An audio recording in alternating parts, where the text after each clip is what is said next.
You open the front door. Your dog doesn't jump, doesn't bark.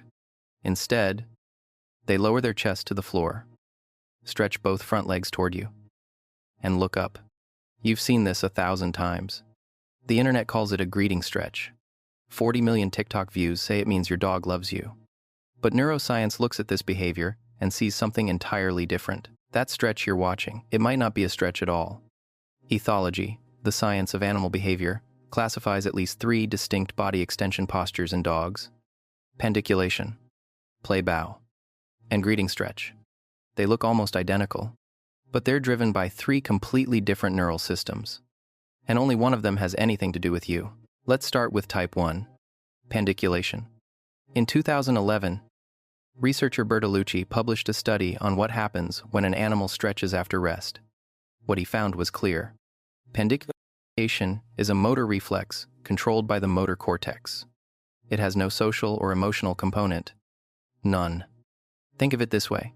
When you wake up in the morning and stretch your arms overhead, you're not communicating anything to anyone. Your brain is resetting your musculoskeletal system after a period of immobility, reconnecting the map between your muscles and your nervous system. Your dog does the exact same thing. And when it's pandiculation, the stretch isn't about you. It's about physics. Here's how it works. When muscles stay still for too long, the muscle spindles, tiny sensors inside each muscle fiber, lose their calibration. They stop sending accurate position data to the brain. Fraser described this mechanism in 2010. The brain essentially loses track of where the limbs are.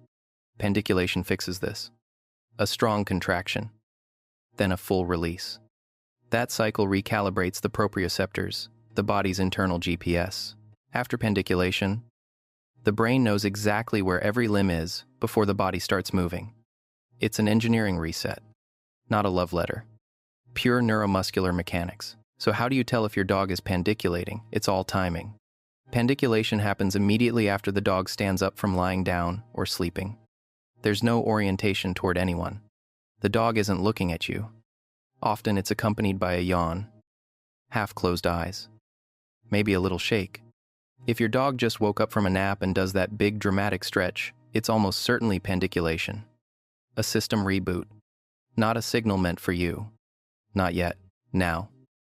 Type 2. The play bow. And this is where it gets more interesting.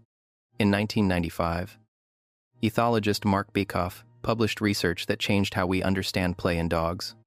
The play bow, chest lowered, rear elevated, tail wagging, isn't simply, "I want to play." Bekoff demonstrated something remarkable. The play bow functions as a meta-communication signal. Think of it as quotation marks around whatever action comes next. When your dog bows and then lunges at another dog, the bow is saying something. Whatever I do next, the lunging, the biting, the chasing, understand that it's play, not a threat. It's not an invitation. It's a contract. But here's what makes the play bow truly extraordinary. It's what evolutionary biologists call an honest signal. In 2001, Bekoff showed that play bows are evolutionarily stable because they're costly to perform and difficult to fake. The posture requires genuine energy expenditure. You can't bluff it. And there are consequences. Puppies that violated play rules after bowing, who played too rough or didn't reciprocate, were refused further play by their partners, socially excluded. The play bow isn't a casual gesture. It carries real social weight. Break the contract, and you lose the relationship. That's not just play. That's trust architecture. And there's one more thing about play bows that matters here. Audience effect. In 2009, Alexandra Horowitz filmed dogs during play sessions and noticed something fascinating. Dogs only bow when their play partner is watching. If the partner is looking away, the dog physically repositions itself, walks into the partner's line of sight, and then bows. This is evidence of intentionality. The dog understands that the play bow is a signal directed at someone. It's not a reflexive motor pattern. It's a deliberate communicative act that requires a recipient. Remember that it matters for what comes next, which brings us to type 3, the greeting stretch, the strangest of the 3, and the one the internet has gotten completely wrong. It looks like pandiculation, chest lowered, front legs extended, but it happens when you appear, not when the dog wakes up. It looks like a play bow, directed at you. Clearly intentional, but the rear doesn't elevate, and it doesn't lead to play. It sits at the boundary between two neural systems. Not quite a reset.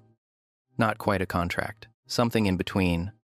And this hybrid posture that doesn't fit cleanly into any textbook is what 40 million people are calling a love stretch. Here's the thing. The greeting stretch doesn't fit neatly into any established ethological classification. In 2011, Pastore and colleagues recorded hundreds of dog-human reunions on video. Frame-by-frame analysis. What they found was a motor pattern that didn't fully match pandiculation, and didn't fully match the playbow either. It was something else. A hybrid motor pattern that appeared almost exclusively in reunion contexts, the specific moment when a bonded human reappears after absence. Ethology didn't have a clean category for it. And that's actually the most interesting part. Because when a behavior doesn't fit the existing taxonomy, it usually means we're looking at something the field hasn't fully understood yet. To understand what the greeting stretch actually is, you need to understand what's happening inside your dog's brain the moment you walk through that door. In 2011, Wren and Keeling measured cortisol levels in dogs during their owner's absence. What they found was unambiguous. Cortisol, the primary stress hormone, rises continuously throughout the entire time a dog is alone. The longer the separation, the higher the cortisol. Now picture the moment you appear in the doorway. Your dog's sympathetic nervous system has been running at elevated arousal for hours.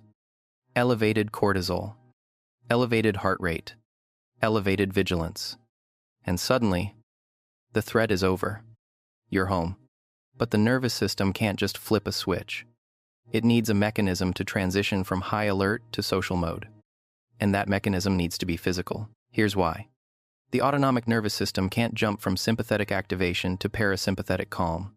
There has to be a discharge process, a physical release of accumulated energy. Bearda and colleagues documented this in 1998. When dogs experience high arousal, they exhibit displacement activities, full body shakes, yawning and muscle extension. The greeting stretch may function as an autonomic pressure valve, a physical mechanism that helps your dog's body transition from the tension of waiting to the calm of social engagement. It's not about love, not about trust, at least, not only about those things. It's about a nervous system that needs to physically reorganize itself because you walked through the door. But if it were only a pressure valve, there's something that doesn't add up.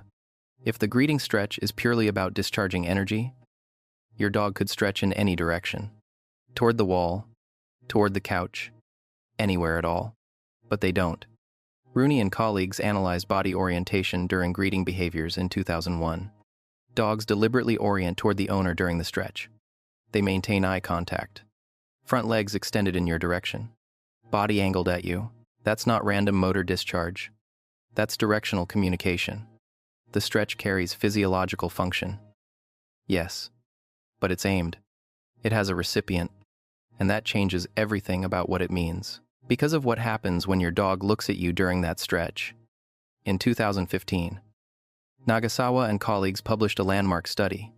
When a dog and their owner make eye contact, it triggers a positive feedback loop of oxytocin, the same neurochemical involved in the bond between a mother and infant. Dog looks at human. Human oxytocin rises. Human strokes dog. Dog oxytocin raises. Dog gazes more. The loop self-sustains. No other domesticated species on Earth triggers this loop with humans. Not cats. Not horses. Not any animal we've lived alongside for millennia. Only dogs. A greeting stretch with sustained eye contact may be your dog's way of starting this loop, igniting the chemical engine of bonding the moment you appear. But here's the part that complicates the story.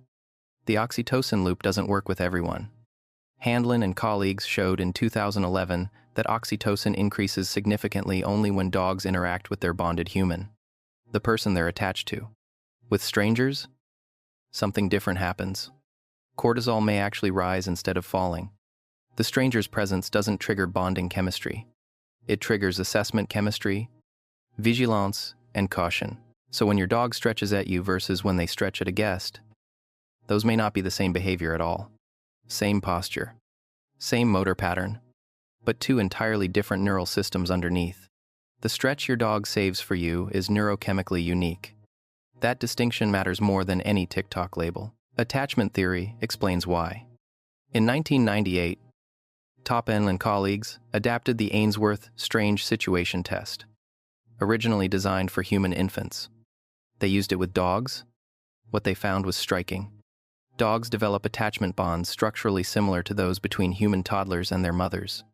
The owner functions as what attachment researchers call a secure base. The person you orient toward when the world feels uncertain. The person whose return makes everything safe again. When your dog greeting stretches at the door, the attachment system is activating. It's not love in the romanticized Instagram sense. It's attachment seeking, a neurobiological drive to reestablish proximity with the secure base. In some ways, that's less poetic than love. In other ways, it's far more profound, and your dog's body may be revealing even more than you realize. In 2013, Scalchi and colleagues discovered something remarkable about how dogs approach the people they know. Dogs tend to approach their owner biased toward the right side of their body. Right side approach corresponds to left hemisphere brain processing, the hemisphere associated with positive emotions. But when dogs approach a stranger, the bias flips. Left body approach, right hemisphere processing, the hemisphere associated with vigilance and withdrawal. The direction your dog orients during a greeting stretch may be encoding their emotional state. In a way you can't consciously read, but their brain is broadcasting it. Every single time. Now, a question almost nobody thinks to ask. Do all dogs greeting stretch? The answer is no. Svartberg and Forkman mapped canine personality across 5 axes in 2002. Playfulness, curiosity, chase proneness, sociability, and aggressiveness. Dogs scoring high on sociability and playfulness stretched significantly more often during reunion events. The greeting stretch isn't universal. Your dog's individual temperament determines how they greet you. Some dogs jump, some vocalize, some bring a toy, some stretch. And if your dog doesn't stretch when you come home, it doesn't mean they love you less. It means their personality expresses attachment differently. The bond is the same. The display varies. Breed plays a role too. Mehta and colleagues documented this in 2020. Different breeds show different motor patterns during greeting. Retrievers and herding dogs tend to produce more complex greeting sequences, stretches, spins, toy retrieval. Brachycephalic breeds, flat-faced dogs like bulldogs and pugs, show simpler motor patterns. But this isn't about depth of feeling. It's about musculoskeletal structure and centuries of selective breeding shaping how the body expresses what the brain feels. A bulldog who waddles toward you with a wagging tail may be experiencing the exact same neural cascade as a golden retriever doing a full greeting stretch. The hardware is different. The software is the same. But why does a stretch toward your human behavior exist in dogs at all? Hare and Tomasello proposed the answer in 2005. The domestication hypothesis. Over 15,000 years. The dogs that communicated most effectively with humans were preferentially bred. The ones who could signal intent, read human gestures, and initiate social interaction, generation after generation. Selection pressure didn't favor the strongest dogs, or the fastest. It favored the most socially readable ones, the dogs whose bodies said things humans could understand. The greeting stretch may be a product of that co-evolutionary pressure, a behavior that survived and spread not because it worked on other dogs, but because it worked on us. It made humans respond, and that response meant survival, and the roots go deeper still. In wolves, the dog's direct ancestor, greeting is a complex ritualized sequence. Meck and Boitani described it in 2003. Subordinate wolves approach dominant pack members with muzzle licking, body lowering, low tail wagging, and sustained physical contact. It's a ceremony, a reaffirmation of social bonds after separation. Dogs kept the grammar. They changed the audience. Instead of greeting pack members, they greet you. Instead of wolf ritual, it's your door at 6 p.m. ritual. The greeting stretch is an adaptation of a ceremony that predates human civilization. Your dog is performing a version of something wolves have done for hundreds of thousands of years. Only now. It's aimed at you. And there's one more layer. In 2015, Pelagi and colleagues discovered rapid mimicry in canids. Dogs copy their partner's facial expressions and body postures within a single second. Unconscious. Automatic mirroring. Think about what happens when you come home. You bend down. You lower your body toward your dog. You open your arms. Your dog may be mirroring that posture through the greeting stretch, lowering their body because you lowered yours, extending toward you because you reached toward them. Social mimicry, a neurological echo of your own body language reflected back through your dog's motor system. That's not less meaningful. It means your dog is synchronized with you at a level neither of you consciously controls. So what is the greeting stretch? Really, it's not one thing. It's an intersection. 5 systems converging in a single posture. 1. Neuromuscular. The body discharging accumulated arousal from hours of waiting. 2. Communicative. A deliberate-oriented signal directed at you. 3. Attachment. Secure base activation, the drive to re-establish contact with the person who makes the world safe. 4. Oxytocin. The stretch with eye contact initiates the bonding loop, the same cascade that binds mothers to infants. 5. Evolutionary.